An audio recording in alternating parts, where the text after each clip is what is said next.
সময়ের তুমুল জনপ্রিয় লেখক সাদাত হোসাইন দুই বাংলার পাঠকের মন জয় করেছেন খুব কম সময়ের মধ্যে।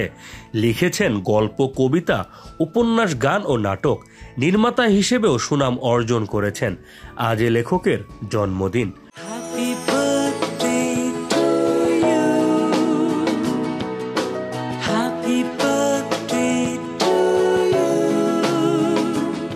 সাদাত হোসাইনের জন্ম 1984 সালের 21 মে মাদারীপুর জেলার কালকিনি থানার কোয়ারিয়া গ্রামে।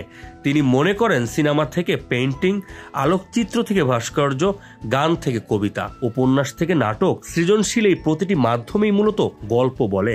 গল্প বলার সেই আগ্রহ থেকেই একের পর এক লিখেছেন আরশিনগর, অন্দরমহল, মানব জনম, নিঃসঙ্গ নক্ষত্র, নির্বাসন, ছদ্মবেশ, মেঘের দিন ও অর্ধবৃত্তের মতো তুমুল জনপ্রিয় সব উপন্যাস। কাজল চোখের মেয়ে, তোমাকে দেখার অসুখ সহ দারুণ সব পাঠকপ্রিয় কবিতার বই।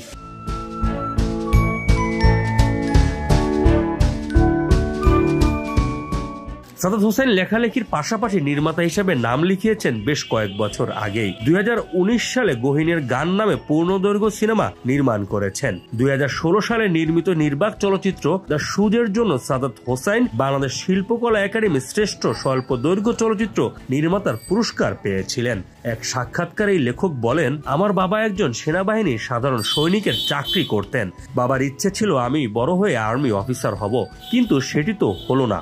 আমি লেখালেখি করি সেটা তারা জানেন, তবে গুরুত্ব দেন না। তারা চান চাকরি করে নিশ্চিত জীবন যাপন করি, কিন্তু অন্দরমহল লিখতে গিয়ে আমি চাকরি ছেড়ে দেই। প্রিয় লেখকের জন্মদিনে তাকে জানাই আমাদের অন্তরের অন্তঃস্থল থেকে গভীর শ্রদ্ধা ও ভালোবাসা।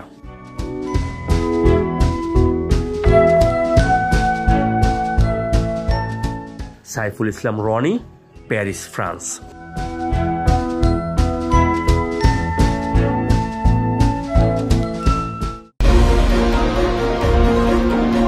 ফ্রান্স পেডি নিউজ 24, সত্য প্রকাশে আপোষহীন।